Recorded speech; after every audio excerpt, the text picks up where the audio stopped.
What's up, everybody? Thanks for tuning in. It's the West Coast POPCast, episode 40. Got a good show for you. We'll be reviewing Wandavision. Got a segment from Le Champion Eric. Hope you guys enjoy. POPCast starting now.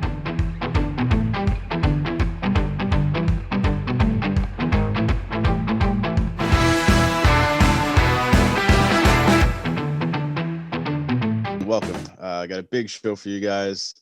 In case you're new, I will introduce the panel for you guys. Eric, talk to the people, man. If you don't know who the champion is, you've been missing out. I'm ready to go into Royal Rumble defending my title. Yes, defending the title. Also, again, if you can be a part of this, leave a comment in the section below. We'll get back to you with random numbers to participate in the first ever West Coast POPCast Royal Rumble pay-per-view going down next week. A lot of good things going for you with this week. Zach, man, how you doing? I'm doing all right, man. It's January and it's in the mid 80s. I'm good. Yeah, it's beautiful weather if you're out here in LA, man. Oh my gosh, I'm loving it. Again, check out Speed Check. Eric's got that series going. I got the Spider-Man review out, so keep on looking for that. And I ain't got shit. Not yet. Yeah, that pop talk delayed on that dinosaur computer. Oh man. But again, it's that time. Zach, how was Raw, buddy? It hurt. It hurt a lot. It hurt more than a fireball to the eye. Let me just tell you what kicked it off. T-Bar got a victory over Xavier Woods. Ugh. Yeah, that was tough. I mean, that kicked it off after like an hour of Randy Orton and Triple H. It was just too much. Like those two debating and like going to see if they're actually gonna have a match. That's like when you're with someone and you're like, what are you hungry for? I don't know. I could eat anything. What are you hungry for? I don't know. I could eat anything. Like, just get to the fucking point. Yeah, they're both too similar in that sense. How was Lacey Evans and Nature Boy? It's dumb. Oh God, she's just horny for Ric Flair now.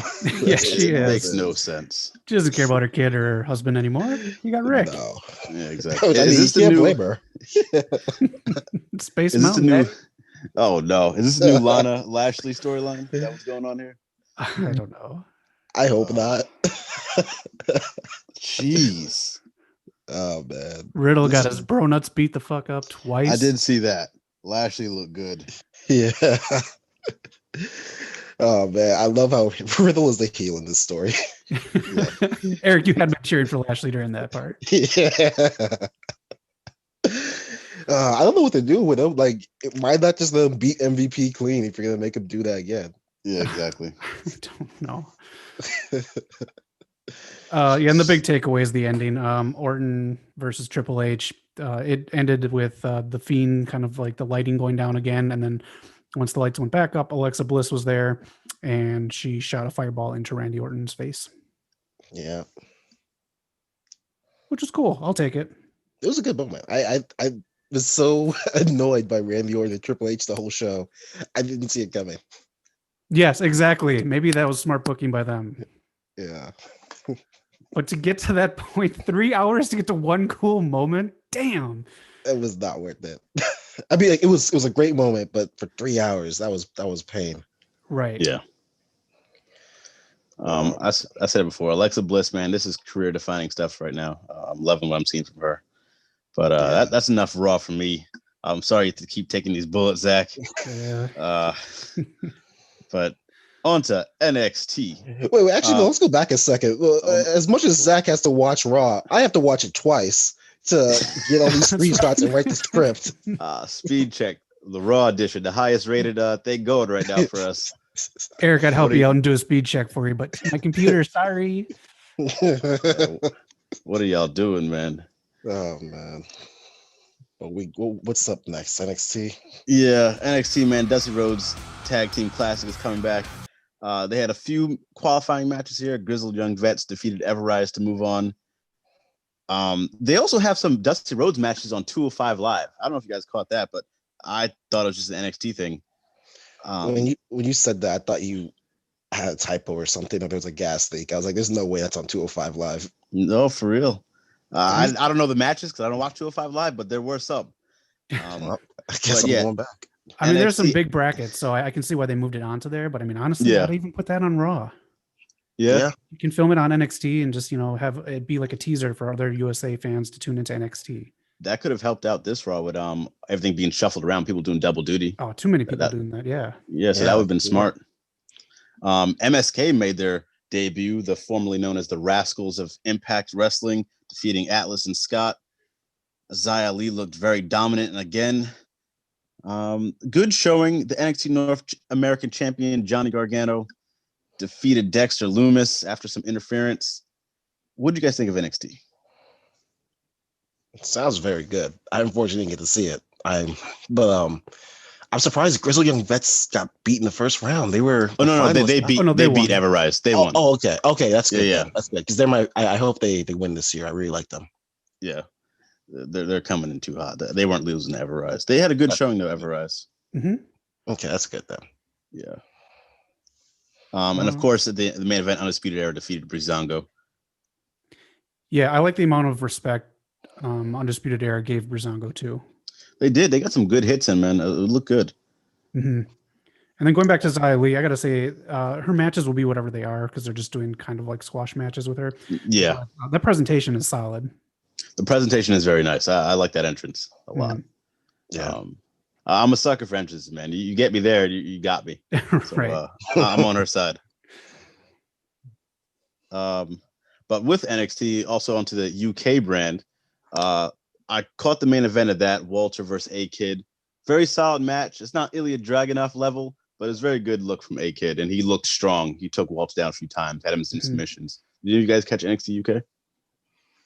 No, but now I need to. Yes. Yeah. I caught it. Joe Coffey got a win over Ed Harvey, and then Tyler Bate beat Sam Gradwell. But yeah, that main event with A-Kid and Walter, I'm glad it was just on a regular show and not for like a pay-per-view. Yeah. Like you said, it wasn't like Dragunov. But kudos to Walter, big time for playing his character up. Like he got pissed like a big man should, getting taken down by a quick, smaller guy in A-Kid. So character work was just on point. Yeah, character work. A-Kid was going after his leg man, and Walter with those chops. He actually got a very big win at the end with a move I've never seen him get a win with. So kudos to Walter for pulling stuff out the bag. Mm-hmm. But on to AEW Dynamite. Now, this was the go-home show for Hard to Kill in a way. We had the Good Brothers sneaking in when you thought it would be the Young Bucks and Kenny, but they had a match, picked up the victory on a Dynamite show, some Impact wrestlers. What do you guys think of Dynamite this week? Of course, the main event for me was the highlight. Darby knows how to take a fucking bump, man. Oh my goodness. That table bump was ridiculous. He does.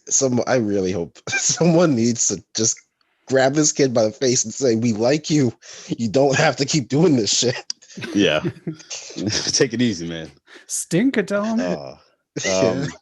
Again, Walter and Pac, man, put on a great opening match. Pac and Eddie Kingston. Not Walter. Eddie Kingston and Pac. How do you guys feel about Eddie Kingston now? Is he growing on you yet? No. I give him props for keeping up with Pac. It was a great opener, but no. Yeah, I'm not going to give him a participation trophy for this match. It was Pac. It was Pac, and then I know Eddie's more of a striker and stuff like that, but I mean, it was Pac. He was basically doing like what a celebrity does if a celebrity wants to have a match. Yeah. But I will give Eddie credit though, because of kind of how he's been building up his hatred of Pac. It felt more like a bigger deal than I normally would have looked at this match. So I'll give him credit for that. It did. It felt almost like a pay-per-view level match given away on TV. So yes, props to them. Is Eddie Kingston finally growing on you guys? I told you. No way in hell. I can give someone I don't like credit. The only thing I will give him credit for is I keep looking back at 2020 and Kingston was a huge part of it. I don't like how big a part of it he was, but he did a job. Yeah, he came on strong, man, at the Cody Rhodes, his open challenges, and he's been delivering ever since. I'm just glad people like him. If it works, it works. I don't, but yeah. Finally, the waiting room debuted on Dynamite. I think it should be on Dynamite maybe weekly. I don't know now. You don't know now? That was a mess. That whole segment was sloppy. I can't believe it was that messy. I thought they got it a lot, and I thought it worked. I don't know. I love Jade. She is jacked. I will keep saying this for the movie. I hope she could wrestle because that's all she's to do because she has the look. She's going to be a star. Yeah. That's all. I hope so. I hope she can wrestle. I hope they're taking their time. Yeah. Yeah. Dustin, put the work in. You have a star on your hands. Please do, because she's good on the mic and everything. And one of the things I didn't like about the waiting room, Reba's got to go. Really? You didn't like? I that laugh got me. Her little fake laugh. It's too much. I think she's bringing down Britt because Britt can do really good heel and she can do dumb heel, so she doesn't need whatever Reba is. Do you have Britt go it alone or replace Reba? I would go it alone, but have Reba introduce and just bring it down. Yeah, that laugh is annoying. She's been doing that. It's been on every episode of The Waiting Room, but goddamn. It's too much, and it just takes away from what Britt's doing because Britt's doing really good work. And then Britt, it seemed like this week she got a little fumbled with the interaction with her, and then the interaction with. Yeah. I'm saying this now 3 times on this week's Dynamite. Way too many people came out. So during 2 matches, I know it gets people time on TV, but it takes away from like. I don't know. No one was really beating up the Good Brothers from AEW. Like I'd be like, get the fuck out of my house. Right. Yeah, they were strong. There's just a lot. I don't mind that. It's just like 3 times in one thing. It's I don't know. It's a bit much for Zach. That's fair. Yeah. So I got cut out a little bit. I don't know if you guys caught that, but did you talk about the Chuck Taylor and being Miro's butler now? No, we didn't. Nah. Where do you see that going? Like, I never really liked those storylines too much. They did it a few years back with Jeff Hardy, doing it for EC3. I'm just like, I don't know. I'm not a big fan of it. It has potential to make, like, if they use this to make Orange Cassidy like kind of like a hero, like try to save Chucky from Miro. Yeah, that'd be kind of cool. But then who do you have go over, Miro or Cassidy? That's a weird dynamic. Yeah, exactly. It ends at the wedding, right? Yeah. So that's what, 2 weeks away. So I mean, 2 or 3. It's not that far away. So it's not going to be like I don't think it's going to be too big of a deal. We just kind of know what it's going to be. Yeah. I think that someone in AEW is listening to your speed check, Eric, because they took away the young boy. Yeah. Wow. Like you said, knock it is Butler now. So all I know is I better get my plane ticket to Jacksonville next week. Oh man. Yeah, show them around town, man. The last thing I will say on Dynamite is that women's match. They had a hell of a women's match. Serena Deeb. I thought this was Ty Conti's best showing I've ever seen her, even with the NXT stuff. Serena's just on another level right now. She's so technical. I'll call her the Daniel Bryan of the women's division. I agree. It was a great match, and I already said on the speed check that my biggest problem with the entire show was that they only got 11 minutes, and most of that was picture in picture. Yeah. And again, it's the NWA championship on there. I don't know. I don't really see the AEW belt as meaning too much right now. No. She defended it last week against Abaddon. Was that? Yeah. Mm-hmm. Yeah. I'm not even sure that was last week, to be honest. Huh. Also, I just realized, wasn't Snoop Dogg supposed to commentary for this episode? Yes. No. Was he? I thought it was just a one-off. I feel like when they started like advertising all this, night 1 was Jericho, night 2 was Snoop. But I'm almost positive we got that in there somewhere for an advertisement. Yeah, because I thought being hyped for that. Yeah, because I thought it was gonna be like when he did it for the fight. Right. Oh, that would have been fun. They just switched it, so he was on night 1. But I'm not gonna lie to you. If Snoop was there, I would have gave JR the boot. What? We talking about JR saying nothing but a G thing? They were the perfect combo. Oh man. Yeah, but more Serena D, man. She's awesome. Yeah, Serena, I call her Daniel Bryan of the women's division. She's great. Last thing of the wrestling week, we got SmackDown. Now, SmackDown it was my favorite show for one reason only. I finally got Shinsuke Nakamura back and his theme song. I was in love with it, man. That's one of my favorite theme songs of all time. He's back, gets a nice win over Jey Uso, and Cesaro comes back and has a hell of a match with Daniel Bryan and actually wins. So it looks like they're doing positive things now, finally, with Cesaro. Bayley debuts a Ding Dong Hello special with Bianca Belair as the first guest. They're going to have an obstacle course next week, competition. Sasha Banks is about to have an intergender match with Reginald. I think that'd be really cool. I think they would have a good match. He's very athletic. I don't know if he was in the circus or something prior to WWE, Cirque but Soleil or Cirque du Soleil or something. Yeah, he's really knows what he's doing. So that could be a cool, fun match. What do you guys think about SmackDown? Solid show. Anytime Kurt Angle tweets out about a match, then it's probably a good one, and he did that about Daniel Bryan and Cesaro. So that's good look. Yeah. I think you guys are right also with Billie Kay for me. She's really grown on me as a singles person. I hated the Iconics breaking up, but I think the shine she's being on her own is like I'm really seeing more of her. Yeah, she was great this week. Yeah. And again, she's not really doing much. She's trying to join another team, and like she's still like shining, in my opinion. Right. Yeah. It just goes to show, man, when you get called up from NXT, just do nothing. Just don't get on Vince's radar. And otherwise you're like Peyton Royce. Yeah. So 2 role models debuted their talk shows on the same week. Which one do you think was better? That's tough. I want to say Britt, but I don't know. Yeah, I think it might have been Britt for me, honestly. Still, even with a little bit of chaoticness, I like that show. But Bianca was really good on Bayley's show this week. Yeah, Bayley rocking her Harry Potter outfit. Yeah, I like the Ding Dong Hello. It plays up with the. I don't know. It's just working for me. I like the Britt Baker one too. They just need to tweak it, and yeah. I don't think they rehearsed Britt Baker's. When they did the Sparklers thing, and Cody had to legit put it out.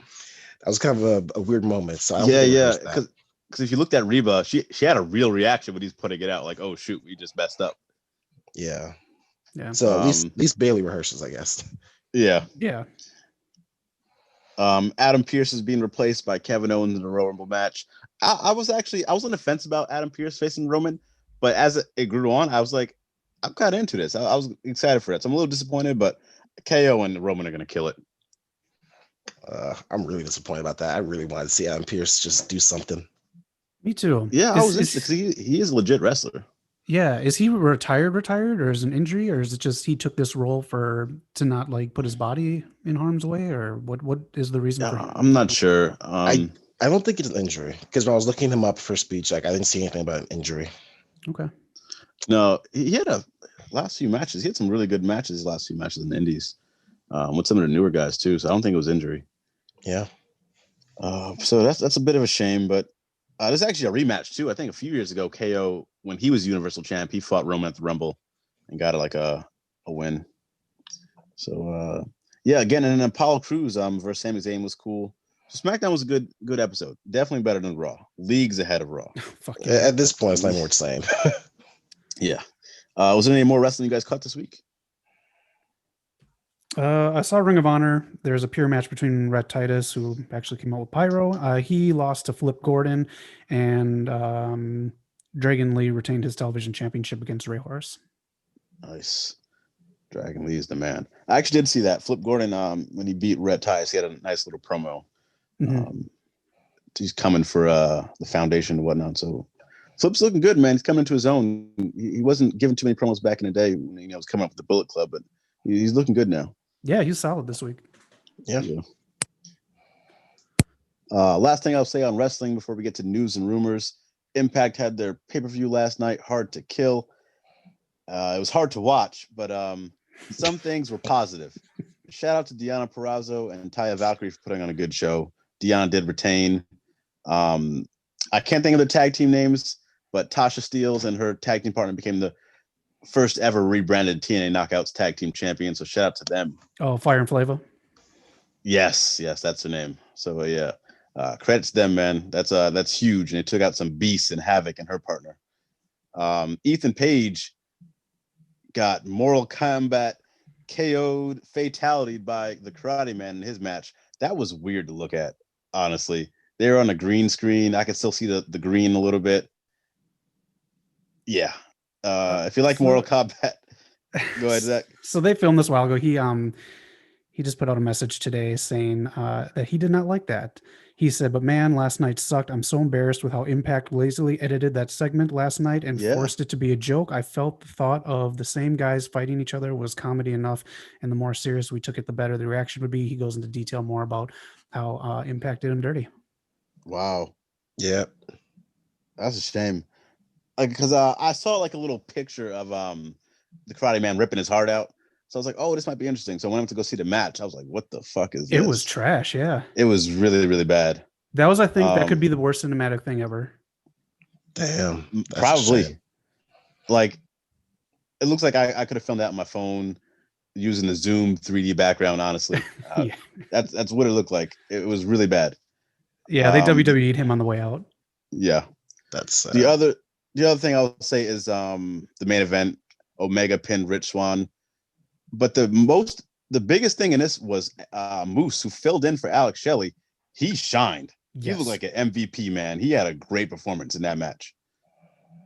I like Rich Swann, but I think they should recognize his belt now. Yeah, Moose needs to be recognized. Addition. Exactly. He made the match better than it probably would have been with Shelley. Even though I love the Motor Machine Guns, Moose just brought like a real feel to it. Like, we all knew the Good Brothers and Omega were going to win, but Moose actually made me feel like it could go the other way. Yeah, they brought Juggernaut to the party. Yeah. So good on them for that. But the pay-per-view, Omega couldn't even save that. No. They were all wearing Bullet Club shirts, so I wonder how Tama feels about that, if we're getting a major storyline coming. He put out a tweet showing a picture of Kristen Wiig making like a sour face, but I honestly think that he took the Kristen Wiig picture. I could be wrong. It could be from a different skit, but I thought this skit was of the one where Kristen Wiig, she always does that, where she can't keep a surprise. Yeah. I thought it was from one of those. So if it's from one of those, then he's trolling fans, and like they could be working with New Japan. Okay. Yeah. I wouldn't be surprised if they are, man. They have so much crossover already with Jericho and Moxley going over there, and obviously Omega and the Bucks having their history there. I would love for that to happen. Something needs to happen, because Don Callis putting out a little promo before the pay-per-view last night saying something like Vince McMahon changed the industry once. We've changed it 2 times, and tonight we'll change it for the 3rd time. So them wearing a Bullet Club shirt was changing the industry. I don't get what he was like putting out there in the promo. He's been hit or miss for me with some of his predictions, if you will. But yeah, that was Impact Hard to Kill. I honestly wouldn't recommend it, but if you wanna, go ahead. Matt Cardona showed up. Yeah, that happened too. He was surprised. He thought it would be Brian Myers, but it turned out to be him. Yeah, he's not under contract though. He's just like AEW. He's roaming. He's doing kind of what Cody was doing, just roaming around. And I respect it a bit if he shows up somewhere else too. Mm-hmm. But yeah, that was the week in wrestling. On to news and rumors real quick. I got a few things brought to us by Zach. WrestleMania, we've got the next 3 dates. Next year will be in Texas. Then, of course, coming to Hollywood. We will be looking to go see that one. Hopefully we can make that trip or be a part of the company. Who knows? But WrestleMania will be cool. The other thing I had was Nyla Rose. She came in contact with someone with COVID. So her match against Layla Hirsch will be canceled for Dynamite. It's a shame, because I feel like we haven't seen Nyla on Dynamite in a very long time. I don't know what they're doing, really, keeping away from like wrestling, but that's kind of weird. It could be Ricochet's good. I was gonna say it could be like we're still waiting to hear if anyone got COVID from the holidays, so it could be that. Mm-hmm. Yeah, that's true. Ricochet's contract situation, I don't even bother at this point. They're saying it's up. He's saying he's not leaving. It's not up for another 3 years. I don't even know where this rumor started, but you got to get your facts straight before you put it out there.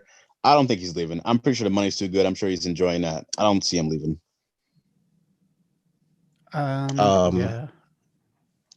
Yeah.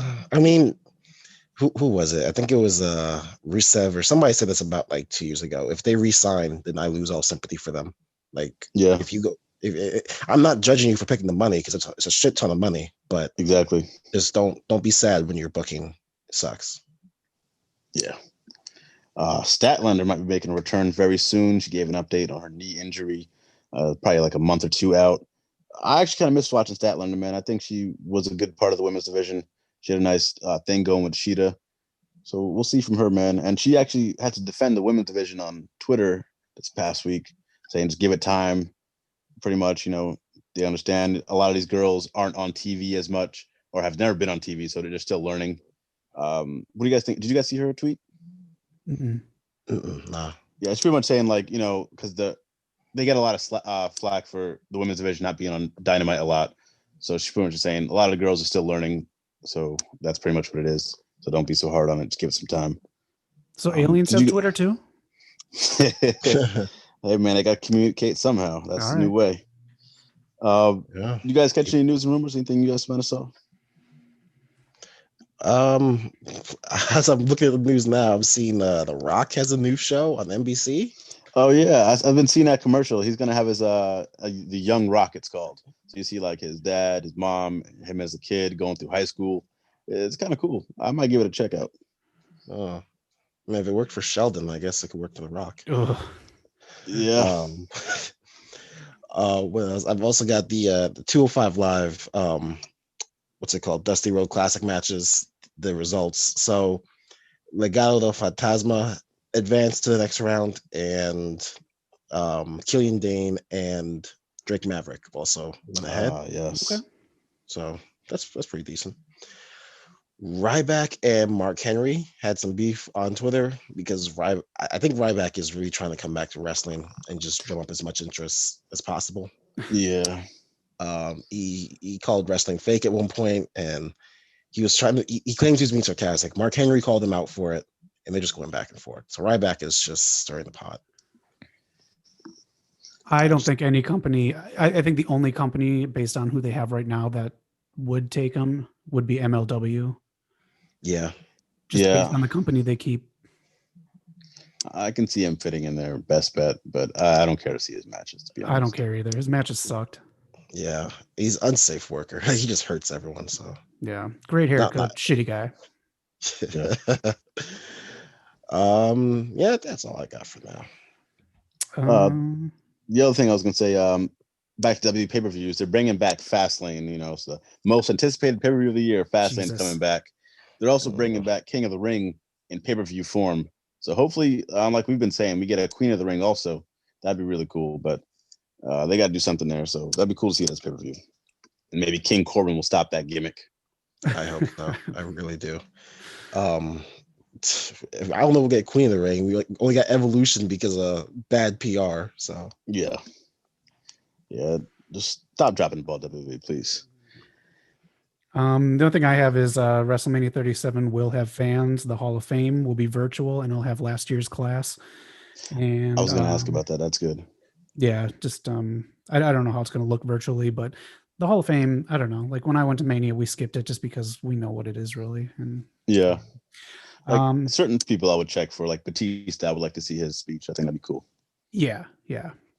And then the last thing I have is WWE passed on Roosh. Apparently the offer was too low, especially before, past offers. But ever since COVID, WWE has put a cap on what they're going to give people. So that is what it is. And I'm sure he probably resigned with ROH already. So yeah, that's a weird pass. Like out of all the people they've signed, all the money they've wasted, I think Roosh is worth it. Yeah. That's very weird. Mm-hmm. Also, I forgot to say, send some good tweets out to Michelle McCool because she tested positive for COVID. Yeah. It's still going. Stay safe, everybody. Going from that, we're going to switch it up from wrestling a little bit here. Pop Talk was delayed a bit, but Zach is still here with the Pop. What debuted Friday that we're going to talk about, Zach? Friday on Disney Plus. So yeah, WandaVision kicked off on Disney Plus this weekend with 2 30-minute episodes. And as you can tell from them, the show progresses through the evolution of American TV sitcoms. So they obviously took some things from the Dick Van Dyke Show and Bewitched. I used to watch both of them before Nick at Night showed trash like Young Sheldon. So the whole gist of the show is a mystery as to what exactly is going on. Wanda and Vision appeared in real time, our time, in our world here.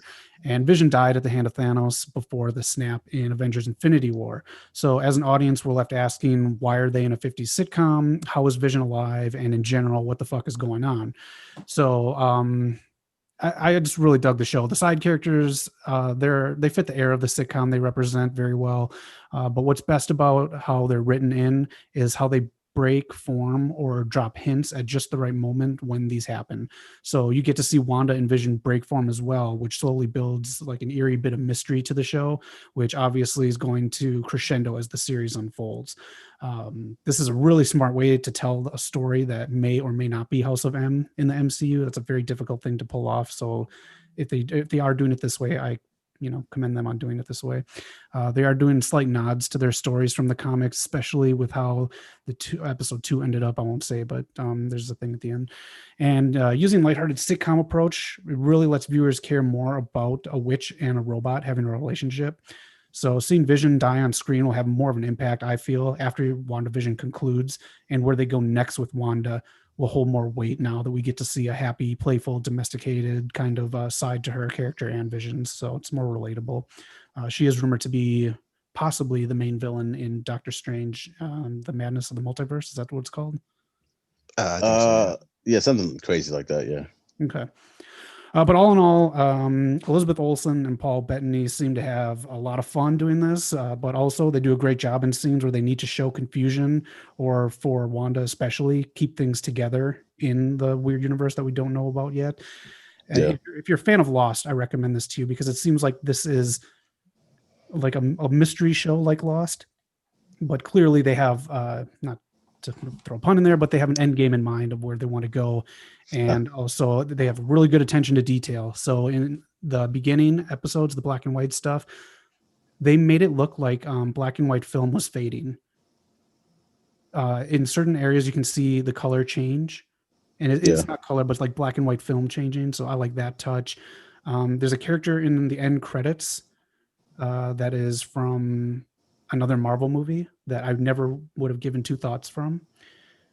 So it just shows that they are doing a lot of stuff from other movies, and kind of like how the line in Endgame when Anthony Mackie comes in through the portal and he tells Cap on your left. right. So it's stuff like that they're still playing around with and just keeping their universe, DC take note, cohesive. The commercials, they have got commercials in there that obviously mean something more than what they are too. So we don't know the significance of them really right now. And the references and the dialogue fit the time perfectly. So the only thing I have negative about the show is that the episodes go quick.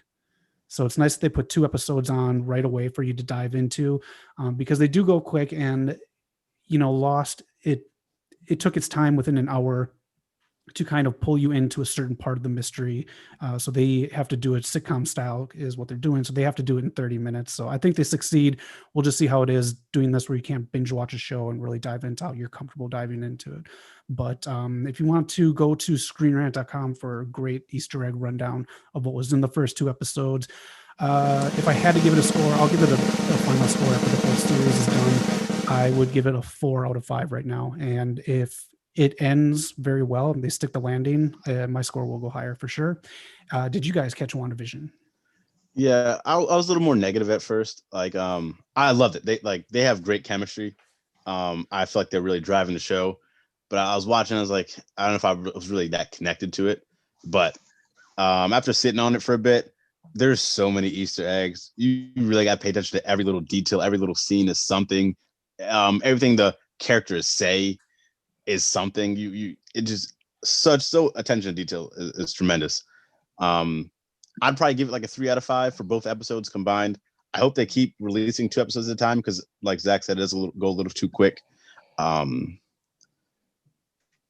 But I think they have a direction. I trust them to really get this right. So I'm not investing my time into this for some stupid payoff.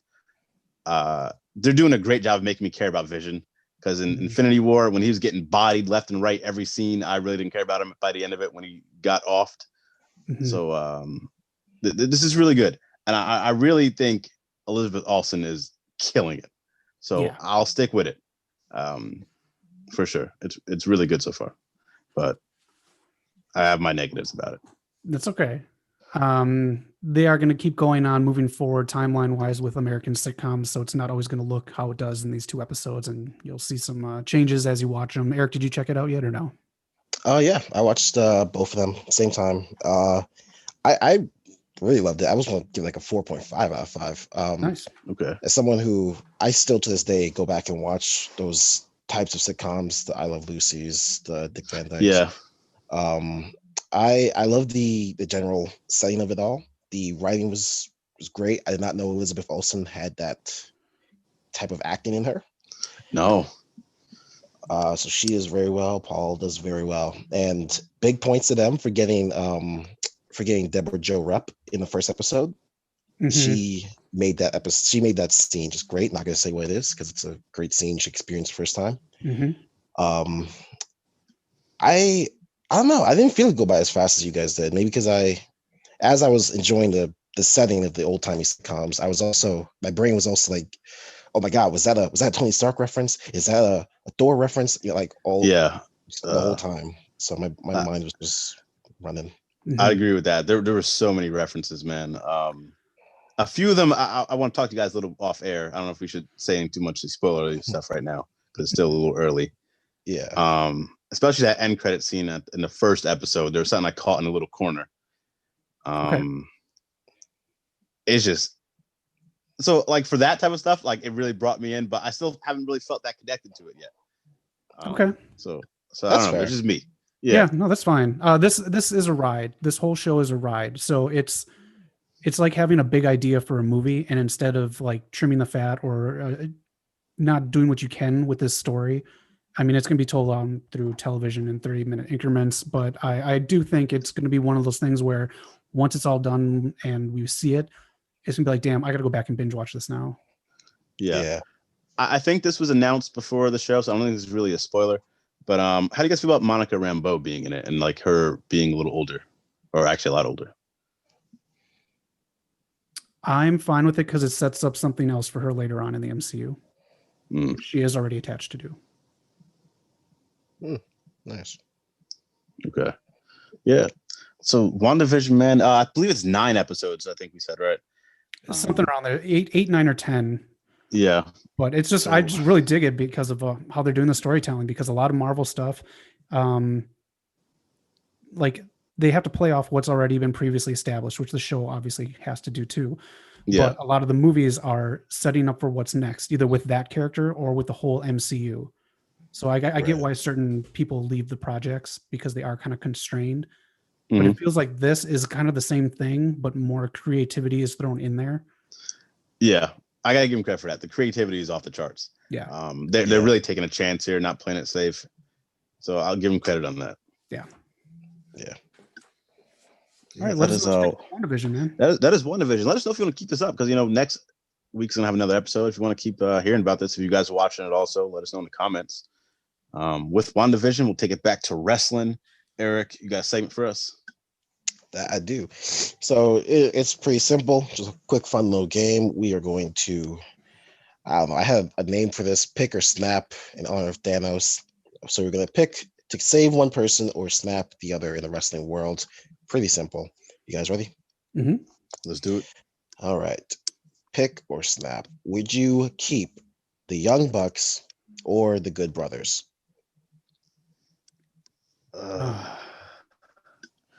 I'm picking the Bucks 10 out of 10 times. I'm sorry, Good Brothers. I'll snap the Good Brothers too, because even in Impact, I'm not seeing a change. Still WWE? A little bit, yeah. So I'll pick the Bucks. I'll pick the Bucks because ever since Gals and Anderson have come out, they've been doing all these things like their podcasts, their Talking Shop and Talking Shop Mania, and none of it's hitting home for me. So I'm perfectly fine losing that in favor of the Young Bucks. Cool. All right, next up, Seth Rollins or Kenny Omega. Oh, man, that's not fair.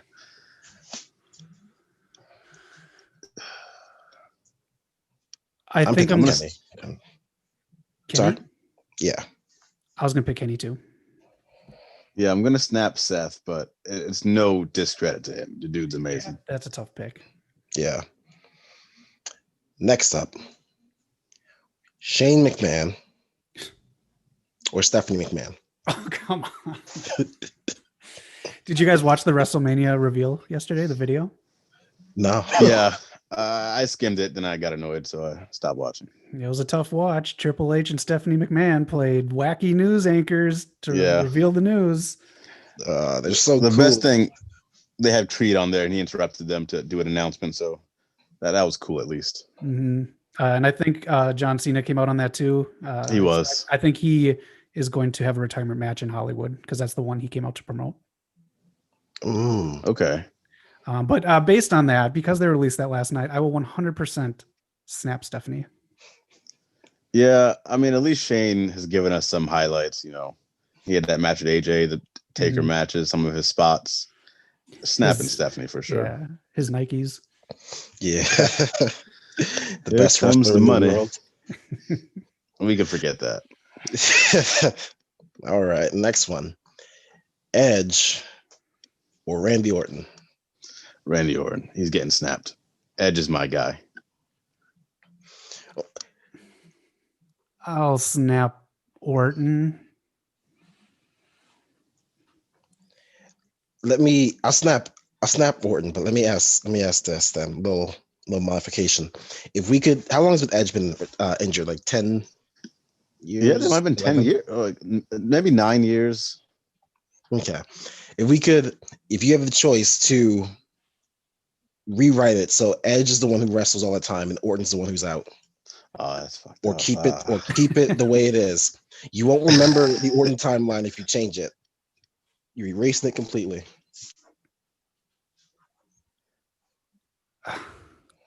I'll stay the same because Orton does the same kind of Triple H promos all the time. I agree. Yeah, I think I'll say the same.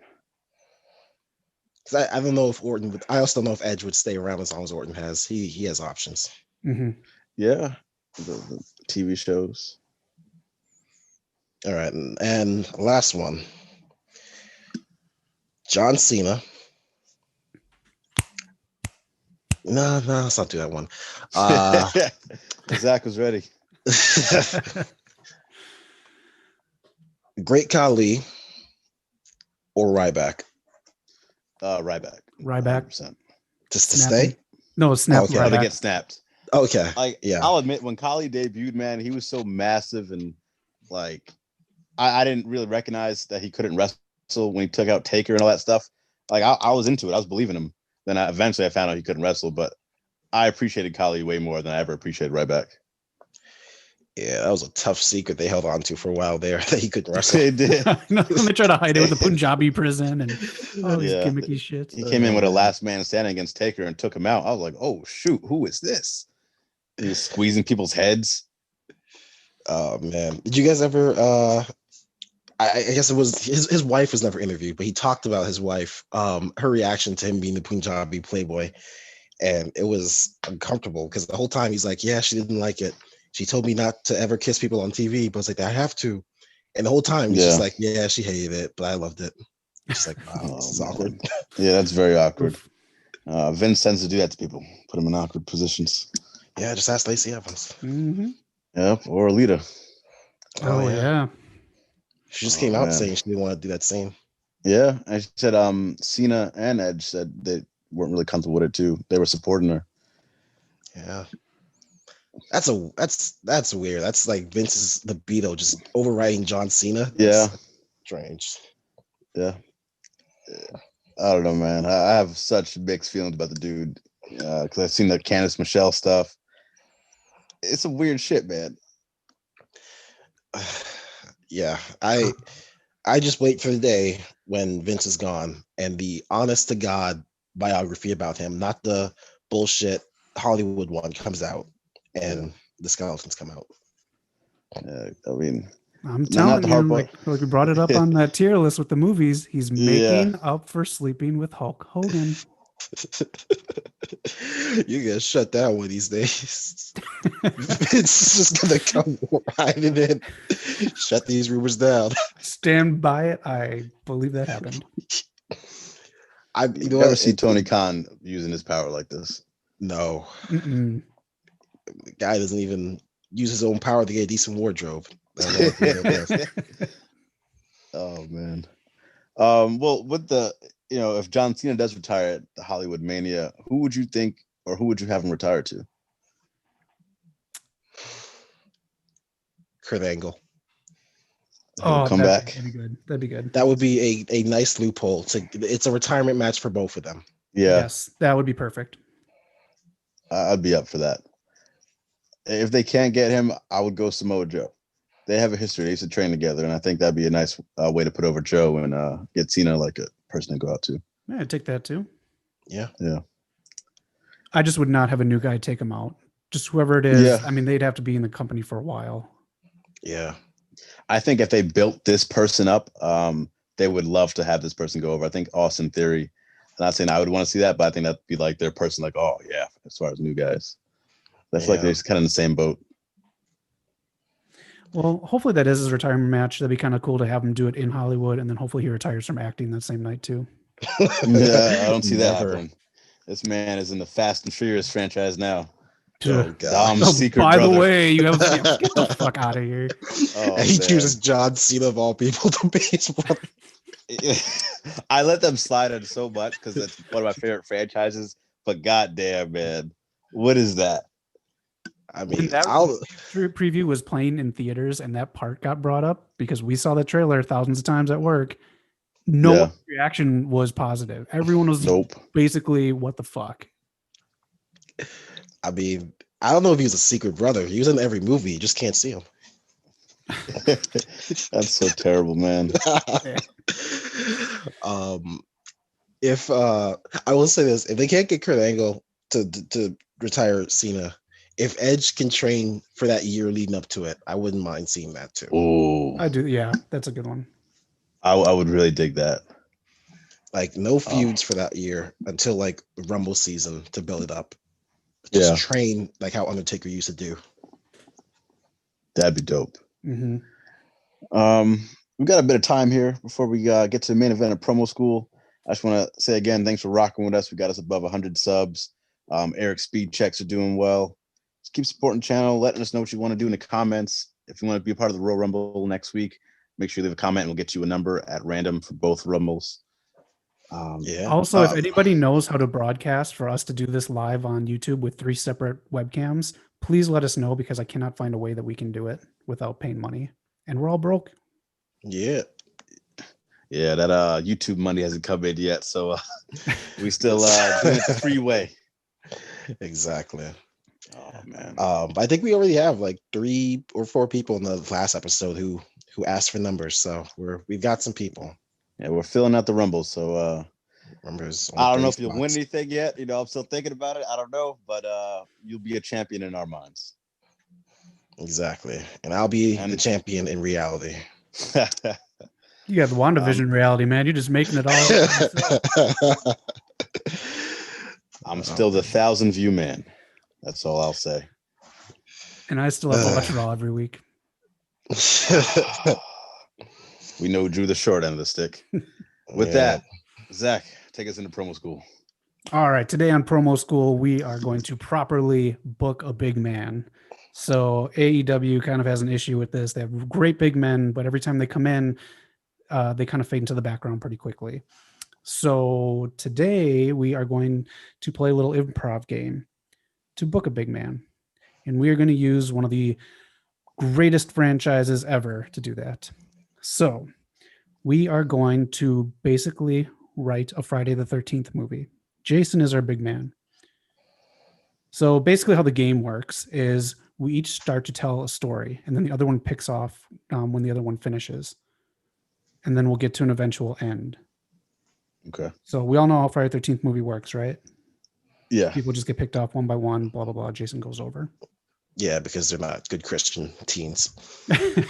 No. So here's what's going to happen.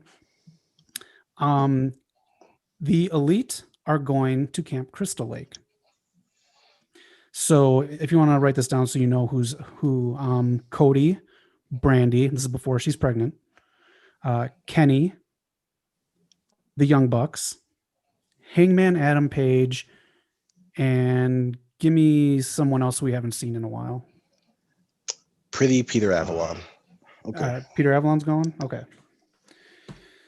So they are all driving to Camp Crystal Lake right now.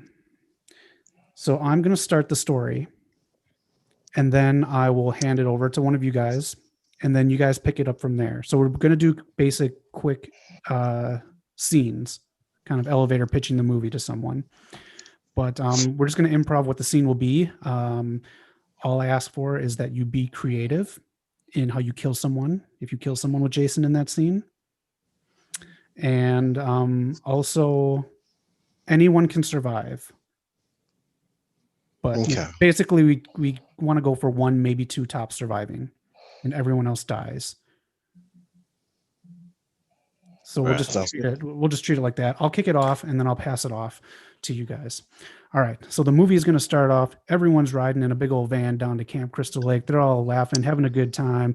Adam Page is drinking some beers because no one really drank hard alcohol in these movies. It was all usually like Coors or Michelob or crappy shit like that.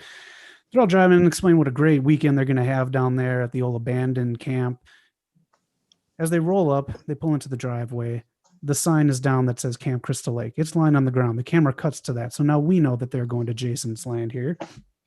They get out. They start to unpack. They say what a great spot it is, how beautiful the lake looks. And they start to go into the two cabins that they have.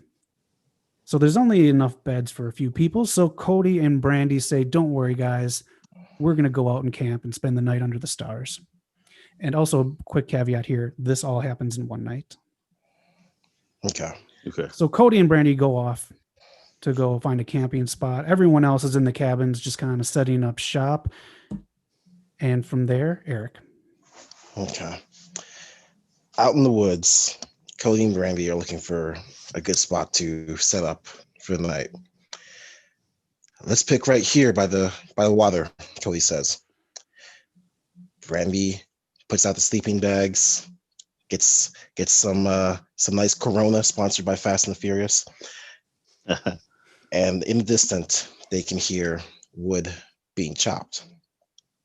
That must be Hangman getting the wood, I guess, Brandy says. Cody decides to go over, see if he can help him.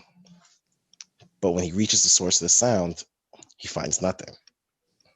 Meanwhile, Kenny in the cabin is complaining because he can't find an outlet for his PS5. And I'll pass over to you, Knock. Since Kenny can't find that outlet to his PS5, he tries to check outside. Goes around to the shed in the back. Checks the shed in the back. He hears some shingling. Kenny goes over, back to the backyard. Nothing. What is that noise? Kenny tells himself as he peers off into the distance. He hears a howling. Is it the villain? No, he's not here. Is it Adam Cole? No, we killed him already. As he looks upstairs, he sees the Bucks having a party. Being loud mouths, not caring about anything. But they're good Christians, allegedly. But what he doesn't know is Nick Jackson, up in that room, he's not doing a party. He's having a mind freak. He's doing some witchcraft. He's conjuring up spells. I'll pass it over to you, Zach. All right, it's nightfall now. Hangman is just hitting the beers. He's hitting them hard. He goes to grab another beer. It's empty. So he goes out to the van to get another 12-pack. He hears a noise. He goes and walks towards it.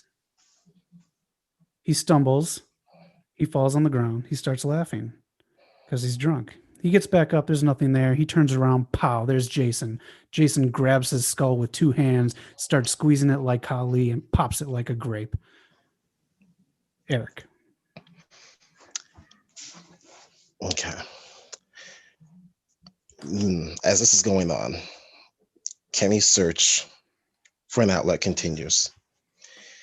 He finds his way to an abandoned cabin. Little does he know that he stumbled far, far away from the group. He sees a light flickering in his cabin. He moves in, and he finds an old busted TV. He tries to turn it on, but it's not working.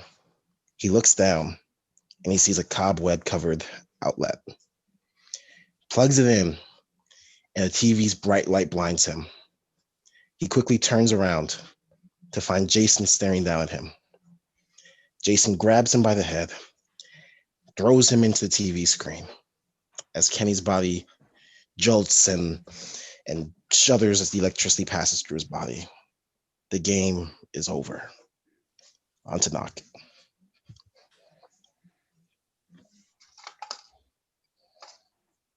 I think Jason got him. Stories are too scary. Knock, you with us? Oh, okay, I'm back. Okay. As we peer, I was talking for like 2 minutes. As we peer off from that screen, we see the Bucks party in the room, but Nick's not there no more. Matt's there laying. Jason got him. Nick in the other room is still chanting his chants. What is going on? We peer back over to Cody. He's at a crossroads. Back to you, Zach. That's fucking vague. All right. All right. Brandy and Cody are off in the woods, but they can see the cabin over the lake. They can see the lights. They see some flickering in one of the top bedrooms with one of the electricity. It's from the cabin that Kenny got electrocuted in.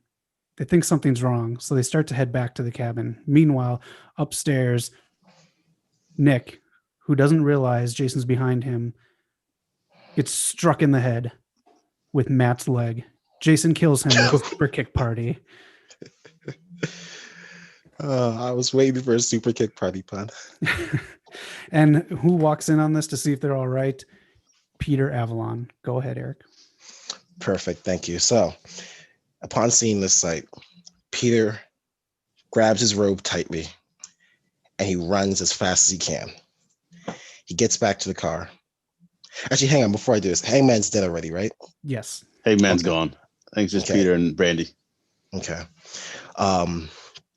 Peter running straight for the car. And as he reaches the car, Brandy approaches him. They both know they have to get out of here, but they can hear footsteps behind them. In an act of cowardice, Peter throws Brandy to the ground as bait, gets into the car, and starts the engine. To you, Knock. As he starts the engine, Brandy gets up. She conjures up the Nightmare Collective. She takes Peter out of the car, yanks him out, because the black guy don't die in this movie. And Brandy, in an act of pure luck, drives off, leaving him in the dust as Jason breaks his bones. Sorry, Peter. So Cody is left. So Cody's dead. Cody died. It's Did just he? Brandy. I think he died, right? Oh, I thought he died. Oh, okay. So, he's still alive then. I thought he was dead. Oh, I thought he was still alive. Well, Shit, for this story went off the rails. Yeah, for the sake of this, shit, Cody witnesses him, Brandy, and Brandy looks at him. He says, "Go." Brandy drives off because he's a good guy like that. But then he witnesses Peter getting killed. But Jason has dropped his weapon, so Cody grabs it.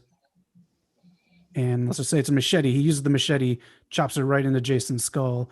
Jason staggers around, bewildered. So Cody, just to drive that machete in even further, hits him with a crossroads and splits his skull into two.